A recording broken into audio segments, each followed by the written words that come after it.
सुप्रभात बच्चों। हाँ, कैसे हो? चलो, बहुत खुशी की बात है कि आप लोग घर में अनुशासन और सुरक्षित हो, अनुशासन का नियम का पालन कर रहे हो। चलिए, ठीक है। अब मैं व्याकरण लतिका 7 यानी 7 पाठ 5 शब्द रचना उपसर्ग प्रत्यय समास की ओर बढ़ रही हूँ और आज मैं आपको सिर्फ उपसर्ग पढ़ाऊँगी। तो बच्चे, आप ध्यान देंगे।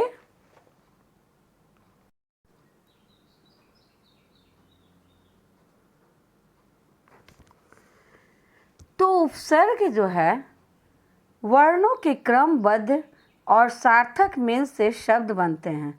रचना की दृष्टि से शब्दों को 2 वर्णों में बांटा जाता है। कितने वर्गों में बांटा जाता है? 2 वर्गों में।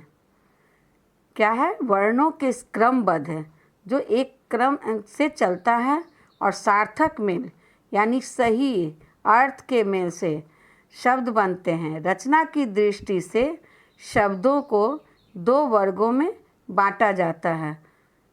कौन कौन? मूल शब्द और व्युत्पन्न शब्द।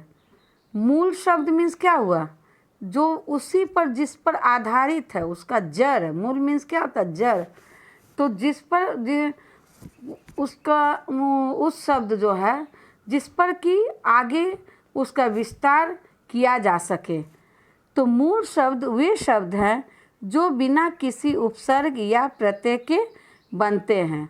उनको विभक्त नहीं किया जा सकता, माने विभक्त मीन्स बांटा नहीं जा सकता है। वर्ग, दर्शन, खेल, मन, मोह आदि, ये कौन से शब्द हुए? मूल शब्द। व्युत्पन्न शब्द मूल शब्द के साथ उपसर्ग या प्रत्यय या दोनों लगाकर बनते हैं। क्या? व्युत्पन्न शब्द। ध्यान दीजिएगा, इधर उधर नहीं देखना है। जैसे मैं अभी पढ़ा रही हूँ उस पर ध्यान दीजिए। मैं आपके घर में नहीं हूँ, इससे क्या, मैं सब देख रही हूँ। व्युत्पन्न शब्द मूल शब्द के साथ उपसर्ग या प्रत्यय या दोनों लगाकर बनते हैं। क्या है? फिर से मैं बोलती हूँ, देखिए। व्युत्पन्न शब्द मूल शब्द के साथ उपसर्ग या प्रत्यय या दोनों लगाकर बनते हैं। मूल शब्दों से नए नए शब्द बनाने की प्रक्रिया शब्द रचना कहलाती है। शब्द रचना कहलाती है। जब हम कोई भी, जब आप चाहे कोई व्यक्ति, जो भी पाठक हों, तो जो शब्द की रचना करते हैं वो अपना शब्द रचना कहलाते हैं। जैसे मान ले दर्शन है, तो अब मान ले उससे दर्शनीय बना दें प्रत्यय लगाकर, चाहे मार्गदर्शन कर दें। तो इस तरह से एक शब्द रचना का निर्माण होता है। नीचे चित्र जो दिया गया है, इसी चित्र को आपको बनाना है। तो यह एक पार्क है। पार्क हरे भरे पेड़ पौधों की हरियाली से मनमोहक लग रहा है। कुछ बच्चे पार्क में खेल रहे हैं। उनमें कितनी फुर्ती और जोश है। बच्चों को तो फुर्तीला और जोशीला होना ही चाहिए। बच्चे, हमारे बच्चे, आप लोग भी, में हमारे विद्यार्थी आप लोग हैं। आप लोग बहुत अच्छे हो और खेल कूद में बहुत ध्यान देते हो, और खेलना कूदना भी अच्छी बात है। लेकिन अभी तो इंडोर गेम ही चलना है, जब तक लॉकडाउन है तब तक। तो यह एक पार्क है। यहाँ पर तो ये आउटडोर गेम का बात है, इसलिए अभी इंडोर की बात है। यह एक पार्क है। पार्क में हरे भरे पेड़ पौधों की हरियाली से मनमोहक लग रहा है। कुछ बच्चे पार्क में खेल रहे हैं। उनमें कितनी फुर्ती और जोश है, वो आप देख रहे हैं। बच्चों को तो फुर्तीला और जोशीला होना ही चाहिए। खेल कूद बचपन का महत्वपूर्ण अंग है। ये बच्चे फुटबॉल का अभ्यास कर रहे हैं। अभ्यास से इनका प्रदर्शन बेहतर बनेगा। आप लोग भी अभ्यास करते हो ना? अभी ना स्कूल नहीं आ रहे हो, स्कूल में रहते तो स्पोर्ट्स के लिए बाहर निकलते हो, है ना? तो प्रदर्शन करते, जब प्रैक्टिस नहीं होगा तो अच्छा प्रदर्शन भी नहीं हो पाएगा। उक्त अंश में कुछ मूल शब्द, अब यहाँ पर देखिए दोनों शब्द दिया गया है, मूल शब्द भी है और कुछ व्युत्पन्न शब्द है। तो बच्चे आप बोलिए, मूल शब्द किसे कहते हैं? मूल शब्द किसे कहते हैं? मैं इसका आंसर बताऊंगी, लेकिन आप भी बताइए कि मूल शब्द किसे कहते हैं। मूल शब्द वे शब्द हैं जो बिना किसी उपसर्ग या प्रत्यय के बनते हैं, उनको विभक्त नहीं किया जा सकता है। अब देखिए दोनों तरफ है, मूल शब्द है और व्युत्पन्न शब्द है। मूल शब्द क्या है? हरा, जोश, फुर्ती, बच्चा, दर्शन। और व्युत्पन्न शब्द क्या है? हरियाली, जोशीला, फुर्तीला, बचपन, प्रदर्शन। इसमें क्या लगा है पता है? इसमें उपसर्ग लग चुका है, तभी हरियाली हुआ, जोशीला हुआ, फुर्तीला हुआ, बचपन हुआ, प्रदर्शन हुआ। दाईं ओर दिए व्युत्पन्न शब्दों को उपसर्ग या प्रत्यय लगाकर बनाया गया है। इसमें प्रत्यय भी लगा सकते हैं, उपसर्ग भी लगा हुआ है। अब मैं आप लोगों को बता रही हूँ कि शब्द निर्माण की प्रक्रिया, शब्द निर्माण प्रक्रिया 3 प्रकार से होती है। शब्द निर्माण प्रक्रिया कितने प्रकार से होते हैं? 3 प्रकार। कितने? 3। नंबर 1 उपसर्ग जोड़कर, दूसरा नंबर 2 प्रत्यय जोड़कर, और तीसरा समास द्वारा। तो अभी समास पर नहीं ध्यान दे रही हूँ, अभी उपसर्ग पर आपको ध्यान केंद्रित कर रही हूँ। तो उपसर्ग में जैसे जैसे पाठ का जो है, जैसे आपका क्रमबद्ध तैयार होता है शब्द, उसके अनुसार आपको पढ़ाई करनी है। उपसर्ग, जो शब्दांश, शब्दांश मीन्स क्या होता है? शब्द का अंश।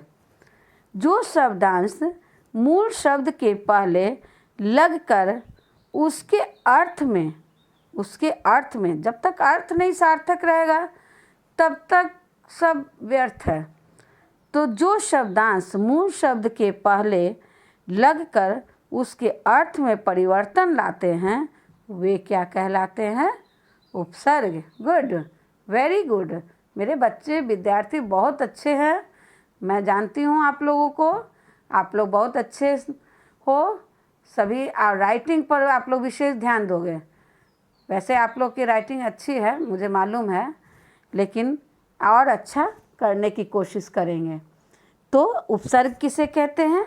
जो शब्दांश मूल शब्द के पहले लगकर उसके अर्थ में परिवर्तन लाते हैं, वे उपसर्ग कहलाते हैं। कुछ उपसर्ग हैं, यहाँ पर शब्द भी हैं, आप देख रहे होंगे। हिंदी में प्रयोग किए जाने वाले कुछ उपसर्ग इस प्रकार हैं। उपसर्ग कौन कौन से हैं? देखो, अंत, अ, अति, अध, अध, अन, अप, आ, उत, अप, कु, चीर, दूर, दुस, नी, है ना? तो अर्थ क्या है? अंतर यानी भीतर, अ निषेध, अति अधिक, आधा, नीचे, भाव, बुरा, निश्चय, ऊपर, छोटा, बुरा, बहुत देर, कठिन, निषेध इत्यादि। अब उदाहरण में क्या है? अंतःकरण, अकाल, अत्याचार, अधखिला, अधपतन, अनुचित, अपमान, आवरण, उत्पन्न, उपवन, कुपुत्र, चिरकाल, दुर्बल, निडर इत्यादि। ये सबसे उपसर्ग लगाकर ये शब्द बनाया गया है। और देखिए बीच में पूरा अर्थ दिया हुआ है, जिससे कि शब्द सार्थक हो और एक नया शब्द जो बनता है तो वो भी, उसका भी अर्थ निकले, ताकि, क्योंकि अर्थ नहीं निकलेगा तब तक कोई न वाक्य रहेगा, न कहानी बनेगी, न लेख होगा, न निबंध होगा। तो बच्चों अब क्या है, उपसर्ग में आपको क्या मैं बताई, शब्द निर्माण प्रक्रिया। शब्द निर्माण प्रक्रिया क्या है जो मैं आपको अभी तुरंत बताई हूँ। शब्द निर्माण प्रक्रिया 3 है। कौन कौन? उपसर्ग जोड़कर, प्रत्यय जोड़कर और समास द्वारा। मूल शब्द किसे कहते हैं बताइए? अभी ना मैं बताइए, आप भी बताइए, मूल शब्द किसे कहते हैं? हाँ, गुड, वेरी गुड। तो मेरे बच्चे बहुत अच्छे हैं। मूल शब्द वे शब्द हैं जो बिना किसी उपसर्ग या प्रत्यय के बनते हैं। उनको विभक्त नहीं किया जा सकता, यानी उनको बांटा नहीं जा सकता है। और दूसरा प्रश्न है, क्या बताइए? हाँ ठीक है, बताइए आप। व्युत्पन्न शब्द किसे कहते हैं? व्युत्पन्न शब्द किसे कहते हैं? तो व्युत्पन्न शब्द में आपका जो अर्थ है, अब इसमें क्या है कि व्युत्पन्न शब्द को उपसर्ग या प्रत्यय लगाकर बनाया जाता है। तो अब इसकी परिभाषा आप कैसे लिखेंगे? व्युत्पन्न शब्द उसे कहते हैं जिनके जो शब्द जो मूल शब्द के आगे या पीछे लगकर एक नया शब्द बनता है, उसे व्युत्पन्न शब्द कहते हैं। हाँ, तो आप लोग उपसर्ग, शब्द निर्माण प्रक्रिया, उपसर्ग, ये सब आप लोग पढ़े। और पूर्वाभ्यास में अब आपको ध्यान केंद्रित कराना चाह रही हूँ, करवाऊंगी। ये उपसर्ग की पहचान कैसे किया जाता है ये आप समझ गए होंगे। मैंने आपको अभी बताया कि उपसर्ग की पहचान कैसे किया जाता है। हाँ, मुझे मालूम है। अभी ना मैं पढ़ी कि अ, अति, अध, ये सब उपसर्ग होते हैं। हाँ, तो उपसर्ग की पहचान इस प्रकार की है, जो मूल शब्द में आगे लगते हैं, मूल शब्द के आगे लगते हैं, तो वो उपसर्ग की पहचान होती है। उसके बारे में आपको क्या ज्ञात हुआ, ये सब आपको अभी मैं जानकारी दी। जो पूर्वाभ्यास में समझ रहे हो ना, मैं क्लास में भी बताई हूँ पिछले साल कि पूर्वाभ्यास मीन्स जो पहले का जितना भी पढ़ाई हुई उसका फिर से कैसे आप लोग ये करते हो, रिवीजन करते हो ना सब कुछ। तो पूर्वाभ्यास। अब उपसर्ग की पहचान कैसे किया जाता है आपको मालूम हो गया। उसके बारे में आपको क्या ज्ञात हुआ, यानी क्या ज्ञात जानकारी हुई। अब प्रश्न 1 है, दिए गए शब्दों की रचना में उपसर्ग और मूल शब्द को जोड़कर लिखें। कहाँ लिखना है? आपको अपनी उत्तर पुस्तिका में लिखना है। उत्तर पुस्तिका में, अगर व्याकरण की उत्तर पुस्तिका रहे तो ज़्यादा अच्छा है। और तो बच्चों मैं बोल रही हूँ कि उपसर्ग और मूल शब्द को जोड़कर लिखना है। उपसर्ग, मूल शब्द अ, अंतर, अन, पर, प्रति, ज़्यादा नहीं दी हूँ, 5 ही दी हूँ। तो और उसमें मूल शब्द है विश्वास, राष्ट्र, एक, उपकार, आशा। आपको इससे बनाना है नया शब्द।